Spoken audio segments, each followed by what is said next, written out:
이제 말씀드릴 제목이 아까 김인영 이사님께서 설명드린 대로 라이텔로라고 하는 이메텔스탓에 대해서 저희가 이제 제가 이거 티포가 있었네. 이메텔스탓인데 말씀을 드리도록 하겠습니다.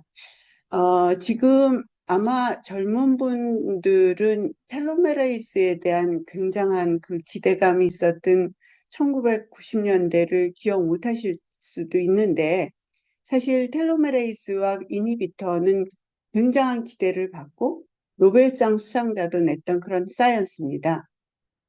그럼에도 불구하고 그 기대에 맞게끔 신약 분야에서 아직은 인디케이션이 받은 약이 지금 이제 딱 하나밖에 없고요. 그것도 사실은 캔서 치료가 아니라 캔서 치료에서 생기는 증상을 완화하기 위한 그런 치료제로 개발이 되었는데 이제 그 과정에 대해서 얘기를 드리도록 하겠습니다. 오늘 얘기 드릴 전체 컨텐츠고요. 6월 7일 날 라이텔로가 인허가를 받았을 때 이제 드디어 도달했다 하고 이제 뉴스가 나왔는데요. 그 옆에 파란데 위쪽에 보시면 우리가 신약 개발을 할 때 사실 굉장히 빠른 속도로 개발해야 된다 하는 거를 제가 매번 강조를 하는데 33년의 여정 후에 드디어 제론이 FDA의 마지막 피니시 라인을 넘었다. 그래서 이제 피니시 라인을 넘은 거죠. 이제 그런 설명을 했어요. 그런데 피니시 라인을 넘었는데 이 33년이라는 여정은 굉장히 긴 여정이잖아요. 근데 아무튼지 간에 이제 그래서 그 다음 날로 제로의 시어는 22%가 올라가고. 근데 이제 이 회사는 1996년에 퍼블릭 오픈을 했으니까는 퍼블릭 오픈을 한 지도 28년이 된 거죠. 근데 이제 어쨌든 간에 그렇게 됨으로써 이제 세일즈가 어떻게 될 건가 보시면은 47mg이 2,471불인데 요거 이제 제가 계산한 공식이 있는데 결국 이런 세일즈를 거쳐서 2028년에는 한국 돈으로 1조 정도의 마일스톤을 통과를 하겠다. 이제 이렇게 예측을 하고 있습니다. 라이텔로가 받은 인디케이션은 여기 설명을 보시면 올리고누클레오타이드 텔로메리즈 이니비터, 텔로메리즈 자체가 라이보누클레오타이드 시퀀스로 되어 있기 때문에 이제 이거 이니비션을 하려면 거기에 컴플리멘터리한 이제 올리고누클레오타이드 시퀀스가 있어야 되거든요. 그래서 13머의 올리고누클레오타이드 이니비터이고 그다음에 이제 그 질환은 MDS라고 하는 질환 중에서 리스크 그룹으로 쳤을 때 로우 리스크 또는 인터미디엇 리스크 중에서 그룹 1. 그러니까 이제 인터미디엇 로우라고 할 수 있는 그런 그룹이 되겠고요. 그다음에 이제 이 환자들의 많은 환자들이 인상적인 문제점이 블러드 트랜스퓨전이거든요.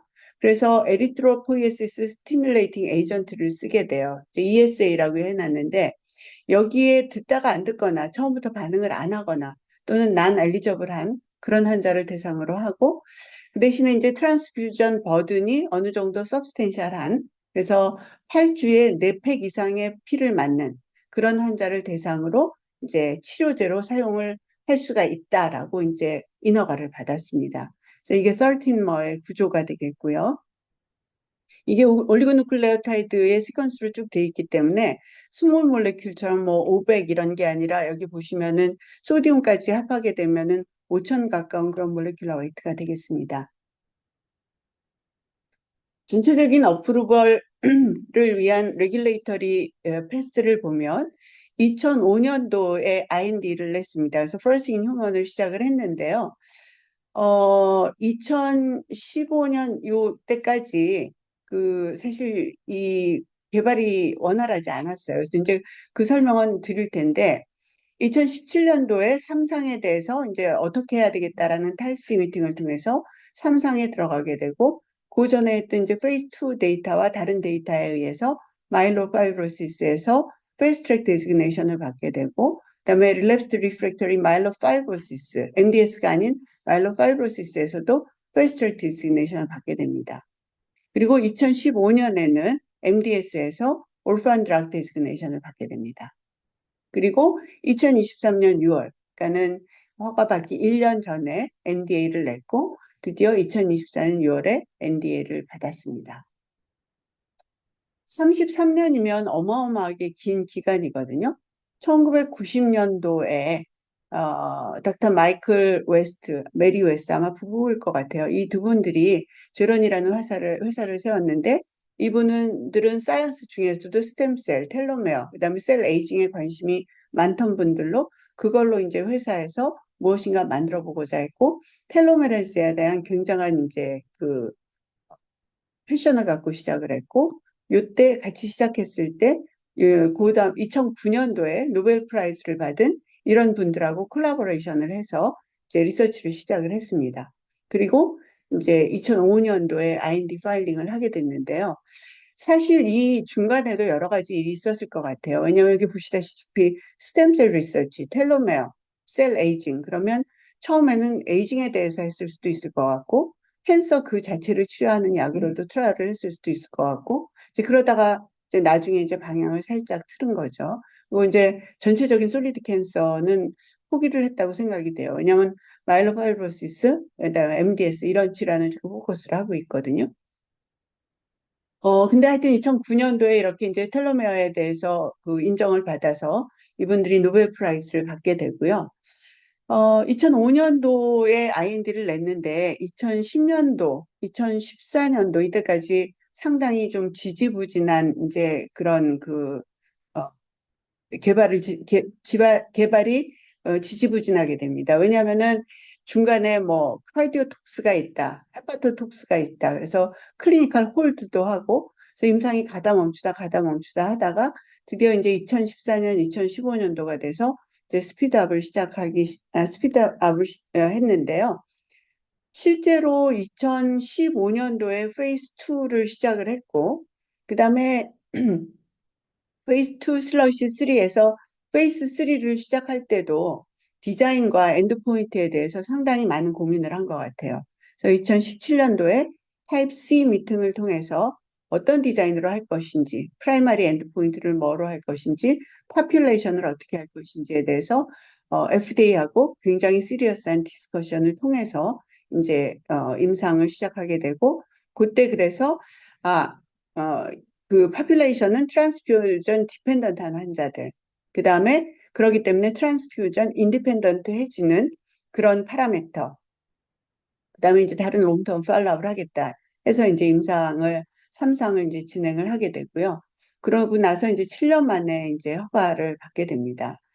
그렇게 보면 제론이라는 회사가 이제 창립한 지 33년이라고 하지만 거의 34년이 다 돼 가는데 처음에 굉장히 야심차게 시작을 했다가 굉장히 어려운 일을 겪었는데 이제 그거를 33년 동안 다 극복을 하고 드디어 이제 2024년에 허가를 받게 되는데요.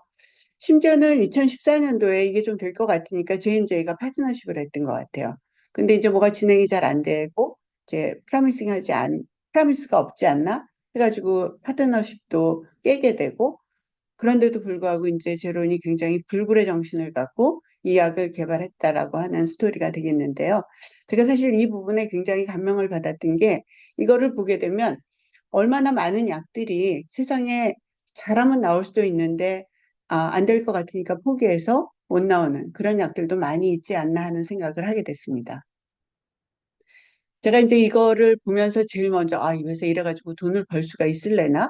33년이나 지났으면 패턴트는 어떻게 됐지? 그리고 제가 이제 걱정이 돼서 들어가 봤더니 이게 이제 굉장히 예전에 한 건데 컴포지션 오브 매터 이제 주성물에 대한 거는 2024년 12월에 끝나서 이제 올해 말에 끝나게 돼 있는데요.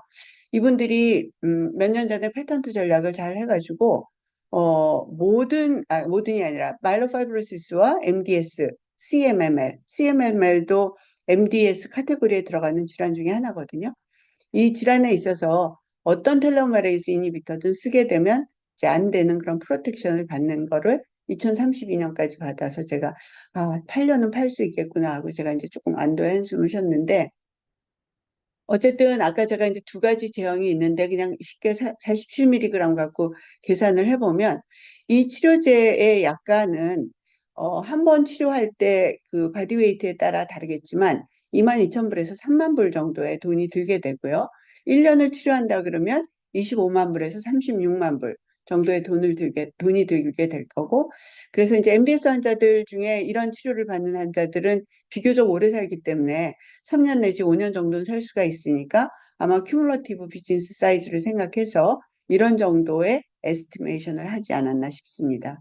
그렇지만 정말 오랫동안 노력한 거에 대한 대가로 이 정도는 뭐 돼야 되지 않을까 하는 생각이고요.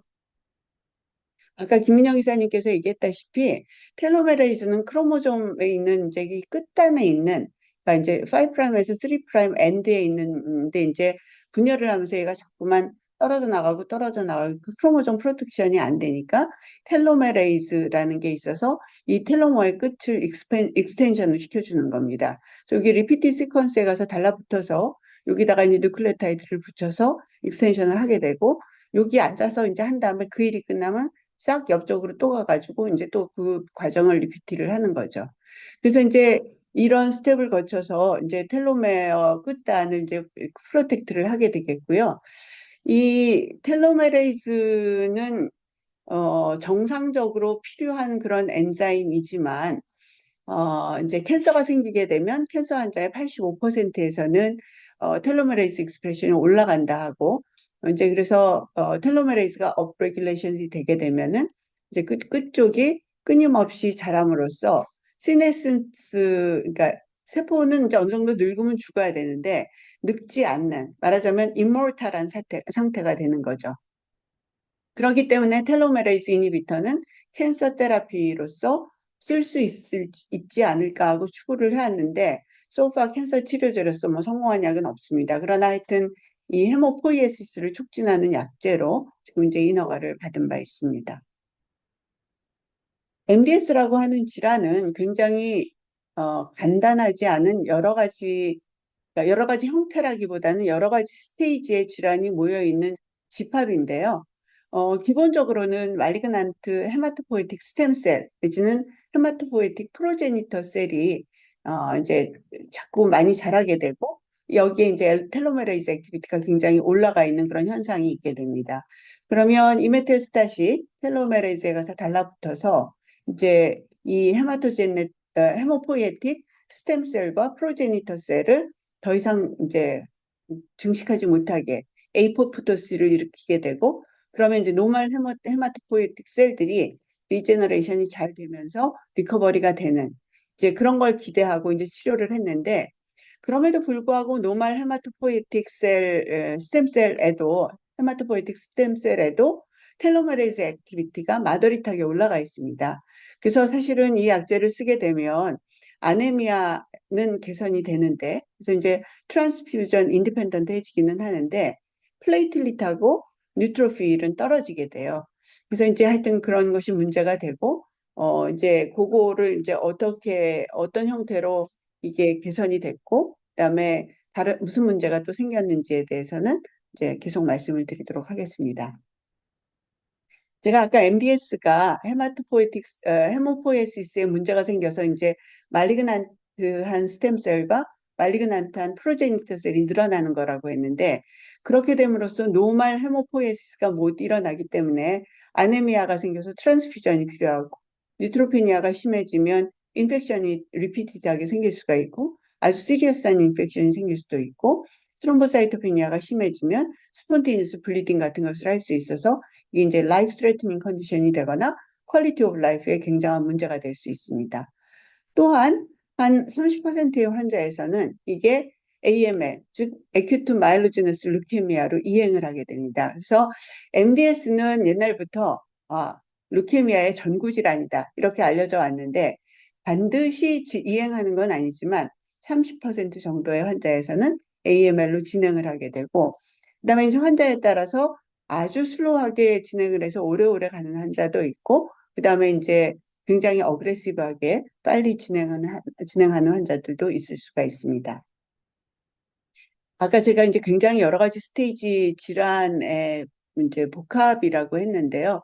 WHO에서 이제 클래시피케이션을 한 거 보면 이제 MDS를 여러 가지로 클래시피케이션을 할 수가 있는데, MDS를 몰폴로지칼리 볼 때는 블라스트 숫자가 작은 것, 그래서 로우 블라스트는 이제 5% 미만, MDS 중에서도 또 매로 자체가 이제 말라붙어서 하이포플라스틱한 경우에도 블라스트가 적은 경우. 그 다음에 이 인크리스드 블라스트를 레벨 1, 레벨 2 해가지고 블라스트가 5에서 9%, 10 내지 19% 이렇게 올라갈 수가 있고 이게 이제 AML로 전환하게 되면 블라스트가 20%가 되죠. 그래서 이제 이 말리가난트한 헤모포이틱 스템셀이 얼마나 늘어나느냐에 따라서 나눌 수가 있겠는데 또 제네티컬리 나눠보면 크게 나눠서 5q 딜리션이 있는 경우가 있고 이 5q 딜리션은 10 내지 15%인데 예후가 아주 좋지 않습니다. MDS-RS라고 불리우는 거는 링 시데로블라스트라 그래서 에리스로사이트의 프리커서 셀이 이렇게 링처럼 생기는 그런 것인데 이렇게 이제 제네틱한 변이가 있을 수가 있습니다. 그래서 프로그노시스를 이제 스코어링으로 이렇게 나눠서 0, 0.5, 1.0, 1.5, 2.0 이렇게 구간을 나누는데 그런 이제 로우, 인터미디엇 1, 2, 그다음에 하이로 나눠서 하이는 예후가 아주 나빠서 하이인 경우에는 진단받게 되면 0.4년이니까는 굉장히 잠깐밖에 반년 이하로 사는 거죠. 그다음에 이제 만약에 로우라고 하면은 미디안 서바이벌이 5.7년 그다음에 인터미디엇 1 하면 3.5년. 그래서 이제 말하자면 우리가 지금 임상 시험을 라이텔러가 한 파퓰레이션은 요 두 개의 파퓰레이션이니까 한 4, 5년쯤 사는 환자들을 대상으로 한 것이라고 생각하면 되겠고 이런 환자들을 여기서 다시 보면은 이제 제로 0.5, 1.0까지니까 이제 블라스트의 숫자가 많지 않고 그다음에 캐리오타입이 아주 노말인 경우에는 제로가 되겠고 그다음에 이제 사이토페니아가 있느냐 없느냐에 따라서 이렇게 프로그노스틱 그룹으로 나눌 수가 있겠습니다.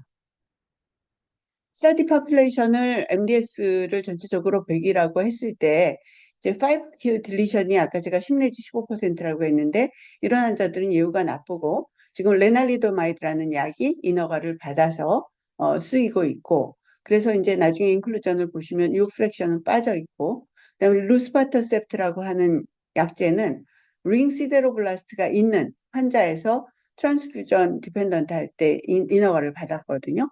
그래서 이제 이런 파퓰레이션이 있는데 그럼에도 불구하고 이 파퓰레이션은 스터디 파퓰레이션 안에 들어가게 돼서 이 빨간 부분과 보라색 부분의 환자들이 지금 이제 이 임상 시험에 들어와 있게 됩니다.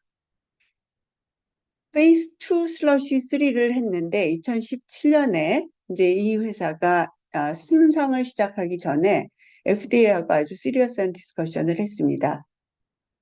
MDS에서 트랜스퓨전 디펜던트한 환자들을 대상으로 임상을 하고 싶어 하는데 그러면 8주 동안 트랜스퓨전 인디펜던트 한 것이 프라이머리 엔드포인트로 적합하겠는가?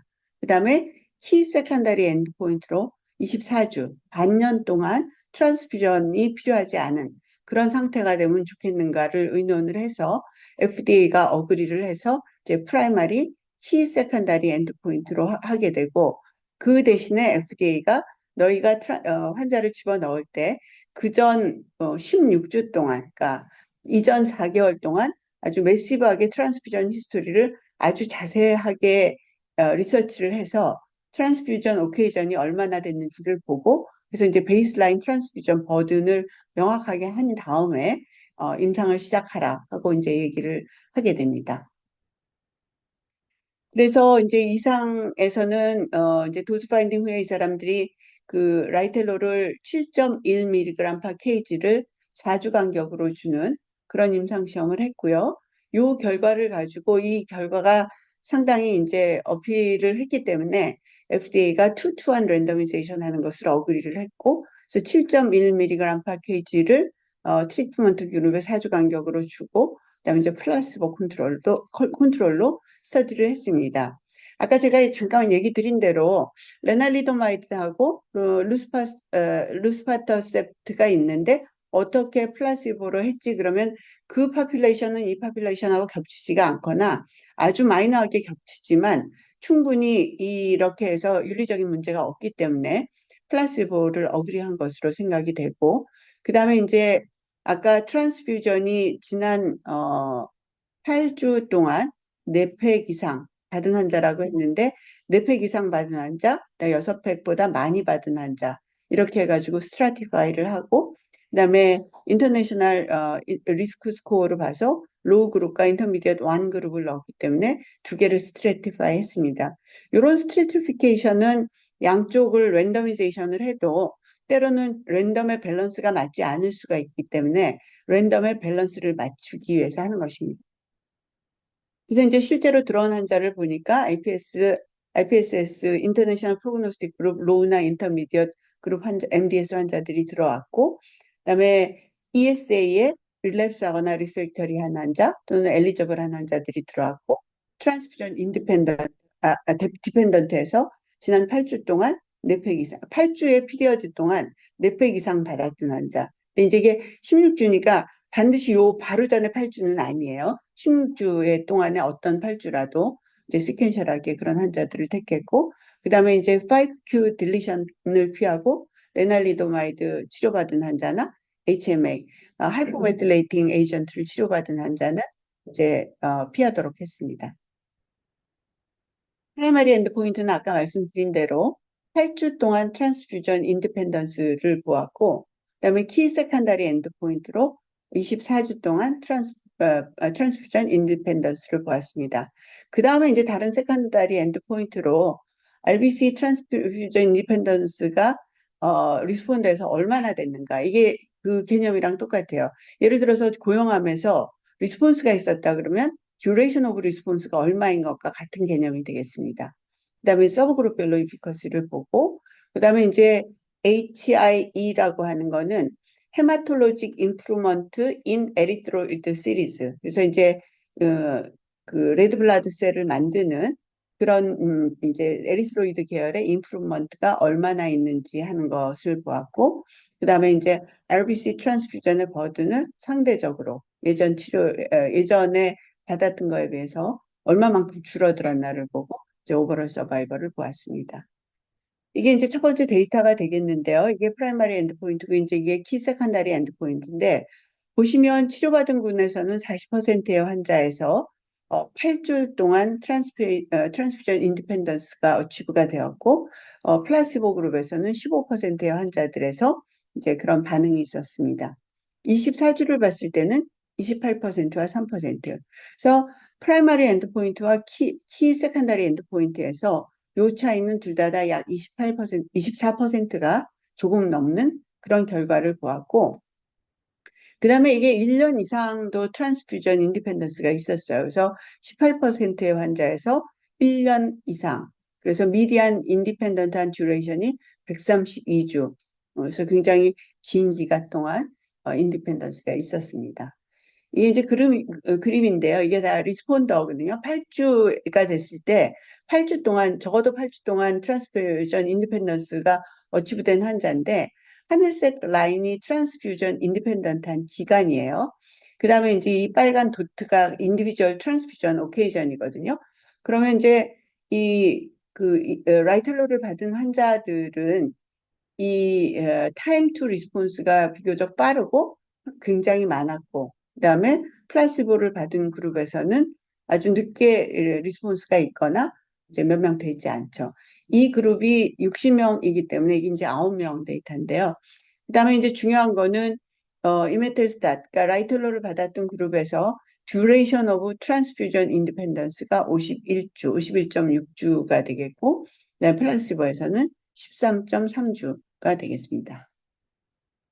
헤모글로빈을 보면 이제 이게 쭉 올라가는데 전부 다 올라가는 건 아니에요. 여기 숫자를 보시면 118명에서 시작해서 점점점 반응 없는 환자들이 빠져나가기는 하지만, 중요한 거는 리스폰스가 있었던 환자들은 헤모글로빈 레벨이 굉장히 올라가서 잘 유지가 되고 있다는 게 굉장히 중요합니다.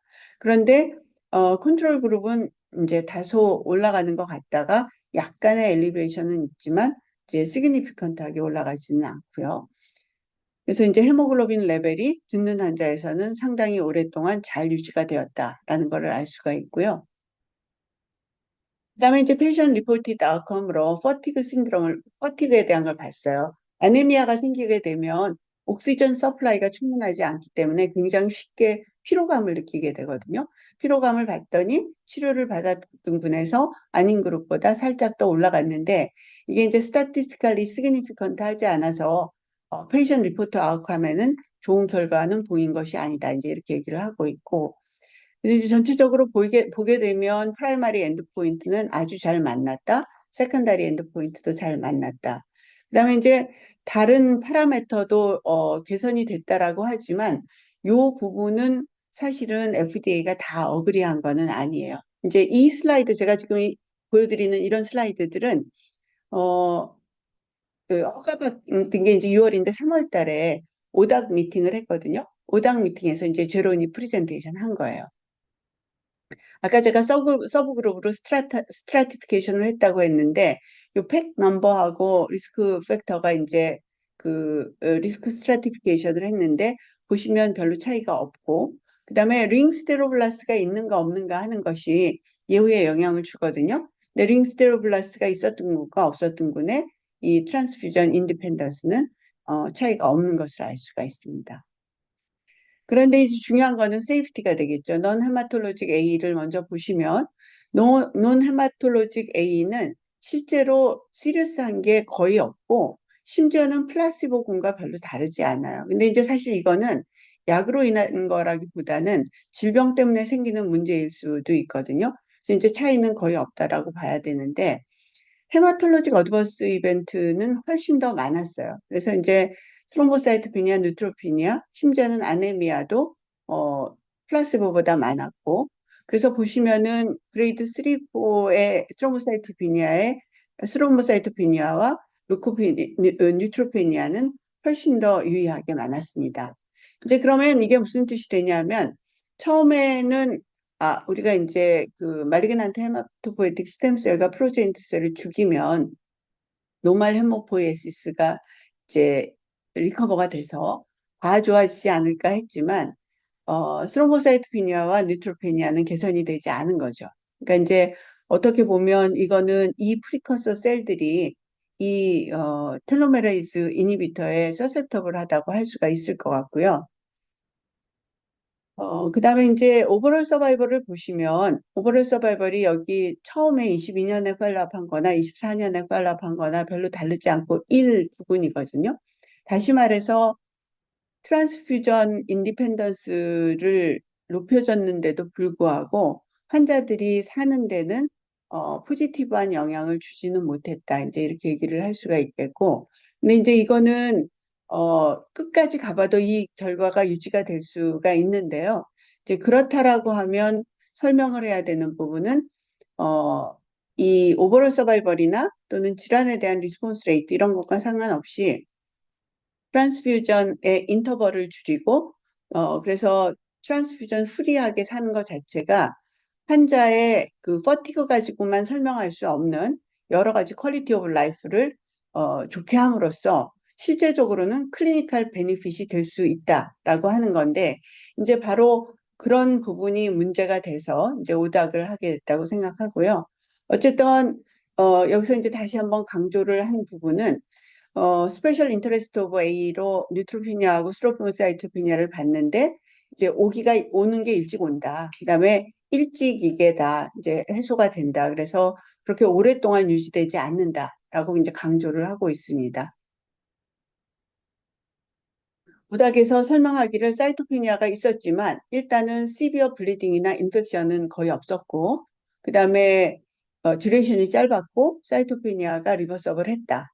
그다음에 보메로 에이플라지아를 일으키거나 마일로 서프레션을 일으켰다라는 증거는 없었다. 이렇게 얘기를 하고 그다음에 이제 또 굉장히 중요한 거는 헤마톨로직 말리그난시고 헤마톨로지스트가 보는 병이기 때문에 이 사이토피니아 자체가 환자를 보는 피지션들한테 딜하기 어려운 부작용이 아니었다는 거죠. 여기 제가 되게 재미있는 표현이라고 생각했던 게 이런 톡시시티는 not foreign in the population study. 그러니까 낯설지 않은 이제 그런 거죠.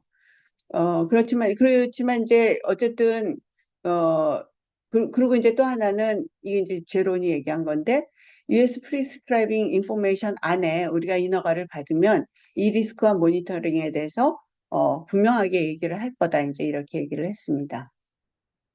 이 오닥에서 얘기했던 포인트 중에 중요한 거는 FDA 포인트로 보면 이제 프라이머리 엔드 포인트도 만났고 세컨다리 엔드 포인트도 만났는데 OS의 개선이 없었고 CRPR도 좋아지지 않았고 퀄리티 오브 라이프도 좋아지지 않았다. 과연 이걸 우리가 클리니컬 베니핏이 있다라고 설명할 수 있을까? 라고 하는 게 이제 FDA의 포인트였고, 제러는 우리가 원래 봤던 것 자체가 트랜스퓨전 디펜던트 아네미아를 대상으로 했고, 거기서 트랜스퓨전 인디펜던스를 보고자 했다. 그다음에 트랜스퓨전 인디펜던스 엔드포인트는 우리 약 말고 다른 약, 다른 약이라고 하는 게 루스파터셉트도 이런 걸로 허가를 받았거든요. 근데 이제 이게 약간 이제 시간이 지나면서 아직도 디베이트가 있지만 앞으로는 아마 종립될 것 같은 그런 프라이머리 엔드포인트인 것 같기는 해요. 그리고 이 디자인은 FDA가 타입 C 미팅에서 우리한테 가이드를 준 거다. 그래서 이제 이렇게 레셔널리제이션을 했습니다. 오닥에서 14분이 모여서 이제 여러 가지 디베이트를 했는데요. 머저리티의 커미티 멤버들이 프라이머리 엔드포인트와 키 세컨다리 엔드포인트를 만났고, 사이토페니아는 expected, manageable, not foreign 이렇게 얘기를 했고, 그 다음에 어메니즈 레벨이 높은 상태에서 실제로 다른 엔드포인트인 OS나 또는 AML 트랜스포메이션과 같은 그런 거를 뭐 정확하게 다 베니핏이 있다라고 증명이 된 건 아니지만 여전히 이런 트랜스퓨전 인디펜던스는 굉장히 밸리어블한 클리니컬 베니핏이다. 이렇게 설명을 했습니다. 이거에 대해서 반대를 한 사람들은 트랜스퓨전 인디펜던스를 트루 클리니컬 베니핏이라고 받아들일 수가 없다. 이렇게 얘기를 했어요. 그래서 이제 보팅을 했죠. 그래서 이게 클리니컬 베니핏이 리스크를 상회하냐? 이게 이제 항상 물어보는 질문이거든요. 이렇게 물어봤더니 12분은 동의합니다. 라고 얘기하고 2분은 아니라고 했어요. 그래서 머조리티가 이렇게 얘기했음에도 불구하고 2분은 거기에 설득당하지 않았다. 이렇게 이런 설명 되게 재밌는 것 같아요. 설명을 하고 있습니다. 이거는 이제 오닥이 끝난 다음에 리뷰 도큐먼트에 이제 있는 건데요. 제가 뭐 이 긴 글을 줄줄 다 읽지는 않을 거고, MDS의 어메니즈가 높다. 이건 이제 FDA가 어그리를 한 거고, ESA 페이란 MDS 환자에서 치료가 충분히 어베일러블하지 않다. 이렇게 얘기를 하고 있고, 여기서 나온 데이터들의 베니핏은 충분히 만났다. 그렇지만 이런 것들은 만나지를 못했고, PRO도 만나지를 못했는데 오닥에서 이거를 acceptable, 이제 adverse event도 acceptable, safety profile도 acceptable 하고 그다음에 여기 이제 그 transfusion independence는 충분히 베니핏이 있다라고 얘기를 했기 때문에 이제 그 어그리하는 말을 써놨고 그렇지만 세이프티하고 옵티멀 도즈하고 PK하고 QT에 대한 이펙트는 팔로업을 해야 되겠다라고 했는데요. 이렇게 써있음에도 불구하고 이 중에 어떤 거는 거기 포스트 어프로벌 리퀘어먼트에 나와 있진 않거든요. 그래서 제가 이제 이거를 구현을 어떻게 하려고 하는지 좀 궁금하기는 해요. 그리고 그렇지만 이제 이런 리스크를 매니지를 하기 위해서는 페이션 에듀케이션을 잘 해야 될 거고 레이블 안에 워닝을 써놔야 되겠다. 이제 이렇게 얘기를 하고 있습니다.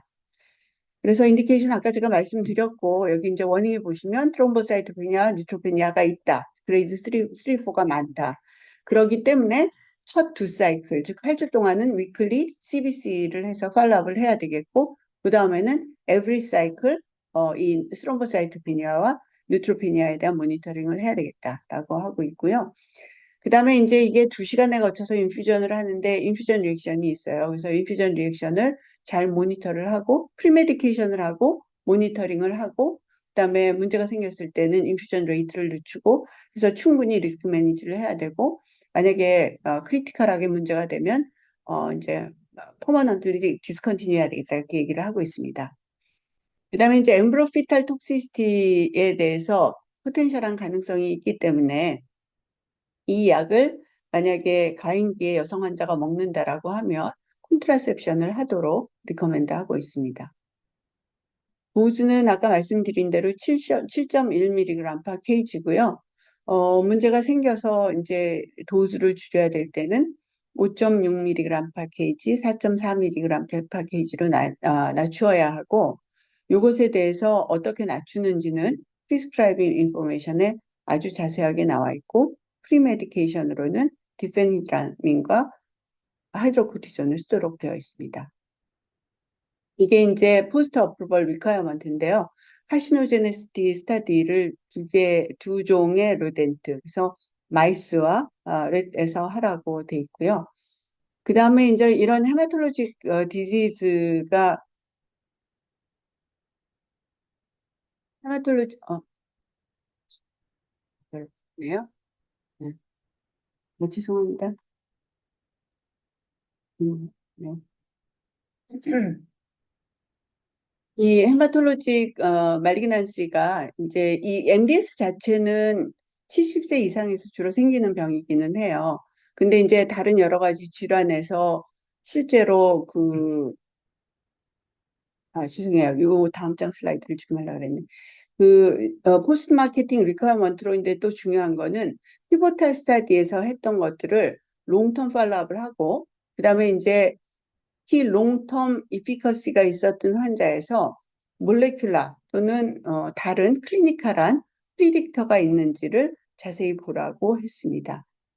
그다음에 이제 이 피디애트릭 말리그난시에도 쓸 수가 있고 개발을 하고 있기 때문에 이제 AML 마일로디스플라스틱 그다음에 주비나일 마일로모노스틱 루키미아 이 마일로모노스틱 루키미아는 MDS 카테고리에 들어가는 질환이거든요.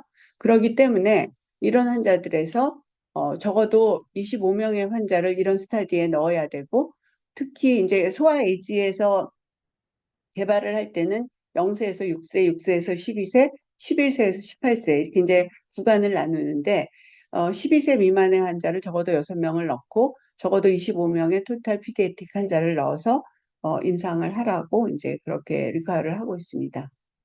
그래서 오늘은 제가 라이텔로, 이메텔스tat이라고 하는 약제에 대해서 허가 과정과 그다음에 그 동안에 이제 여러 가지 스토리, 그다음에 임상 시험의 결과, 그래서 이피커시와 세이프티의 결과에 대해서 말씀을 드렸고, 그다음에 이제 오닥에서 디스커션 한 거를 간략하게 설명을 드리고, 그다음에 이제 포스트 마케팅 어프로벌 리퀘어먼트로 어떤 스타디를 해야 되는지에 대한 설명을 드렸고요.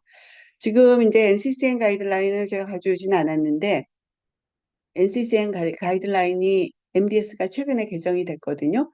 그래서 이 치료제가 ESA에 페일한 환자에서 스탠다드 오브 케어로 카테고리 1으로 리커멘데이션이 돼 있습니다. 오늘 제가 말씀드릴 거는 여기까지고요. 경청해 주셔서 감사합니다. 아마 질문 이미 올리고 계시는 것 같은데 제가 질문을 보도록 하겠습니다.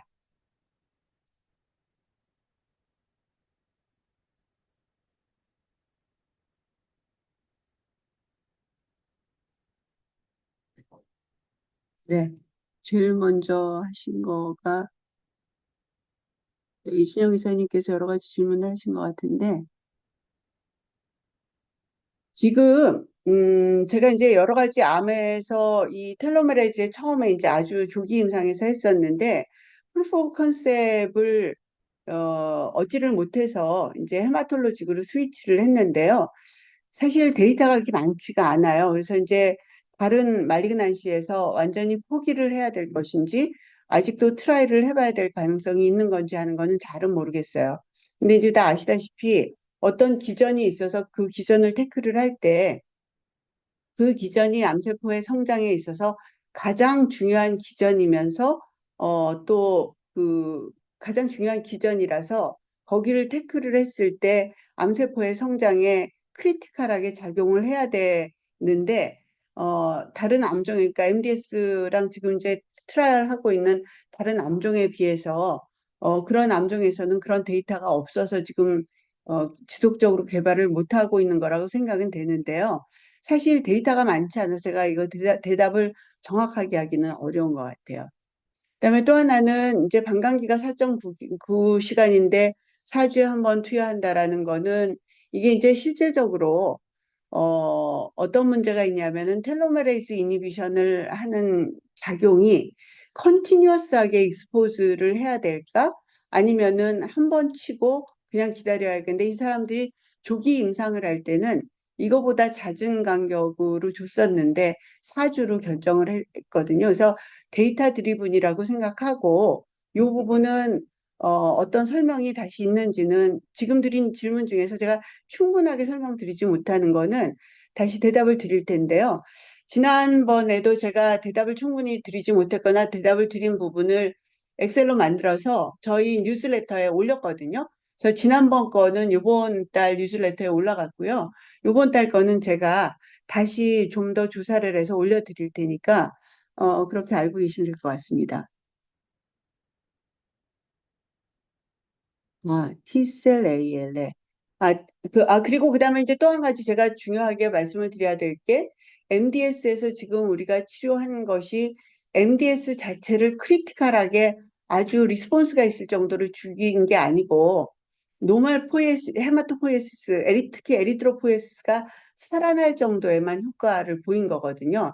그래서 이거를 엄밀하게 안티캔서 이펙트가 충분했다라고 얘기할 수 없는 부분이 있기 때문에, 이제 여기서도 여전히 다른 솔리드 캔서와 같이 안티캔서 이펙트가 충분한 그런 약은 그런 기전은 아니지 않나 하는 게 이제 다른 설명이 될 수 있을 거고요. 그다음에 이제 T셀 ALL은 완전히 이제 다른 얘기는 한데, 루케미아를 나누면 에큐트 루케미아, 크로닉 루케미아를 나눌 수가 있고, 에큐트 루케미아를 다시 나누면 에큐트 마일로지너스 루케미아, 그다음에 에큐트 림포블라스틱 루케미아 이렇게 나눌 수 있고, 에큐트 림포블라스틱 루케미아는 또 여러 가지로 나눌 수 있지만, 이제 그 중에서는 뭐 이제 1, 2, 3 하는 그런 그 어그레시브니스로 할 수도 있지만, 바이오마커로 해서 B셀과 T셀로 나눌 수 있는데, T셀 ALL은 사실은 흔하진 않아요. T셀 ALL의 기전은 대부분이 바이럴, 특히 HTLV1이거든요. 그래서 HTLV1에 대한 이제 HTLV1이거나 그다음에 이제 라디에이션 하자드도 이제 일부 있을 수는 있는데, 언맷 메디칼 리스는 굉장히 높아요. 왜냐하면 굉장히 어그레시브해서 그런 거거든요. 그리고 치료제가 충분하지 않아요. 그래서 이제 다시 말해서 레어하지만 레어하기 때문에 또 그다음에 좋은 치료제가 없어서 언맷 니즈 레벨은 굉장히 높다라고 설명드릴 수 있을 겁니다.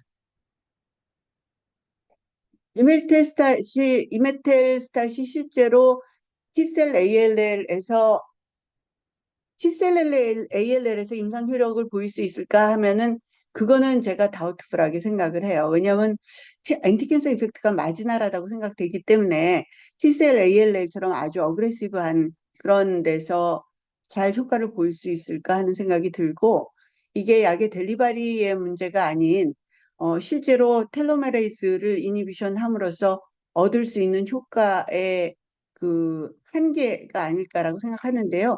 요 질문은 제가 전부 다 다시 한번 리서치를 해서 좀 더 정확한 답이 있는지는 보도록 하겠습니다. 그다음에 또 들을 세 개만 네. 올릴까요? 네. 개인적으로는 프라이머리 엔드포인트 포함해서 되게 재밌는 강의였는데 오늘 문화님 대표님께 감사드리고 혹시 더 추가적인 질문이나 코멘트 있으신 분은 남겨주셔도 감사할 것 같습니다. 그리고 저희가 11월 말에도 또 좋은 강연으로 찾아뵐 테니까 잊지 말고 꼭 참석해 주시길 부탁드립니다. 네, 저희 그 엣지 계정으로 가끔 질문도 주시고 뭐 머티리얼 쉐어하는 것도 이제 요청도 주시고 하는데, 추가적인 질문이 있으면 여기 올려주셔도 되지만 저희 그 공지를 받은 엣지 계정으로 질문을 올려주셔도 되거든요. 그래서 알려주시면 좋을 것 같고, 혹시 제가 이제 사실 이 토픽을 선정할 때 될 수 있으면 시사성이 있는 거, 그다음에 이제 그 시사성이라고 하는 거는 이제 뭐 굉장히 어트랙티브하고 처음 보는 거거나 아니면은 이제 배울 점이 많겠다는 것도 있고, 그다음에 다른 여러 가지 이제 고려해서 이제 그다음에 제가 올해는 셀 테라피에 대해서 굉장히 여러 번 하기는 했는데, 좀 더 기전이 새롭거나 이제 그런 거를 골라서 하기는 하는데요. 다행히도 많은 인허가를 하니까 이제 그런 것들이 많이 있지만, 만약에 이제 그다음에 아주 재밌는 게 없으면 이제 제가 달마다 뭐를 할지 되게 고민을 하긴 하거든요. 그래서 혹시는 굉장히 관심이 있고 어떤 스토리에 대해서 좀 듣고 싶다 하는 거는 의견을 주셔도 좋습니다. 네.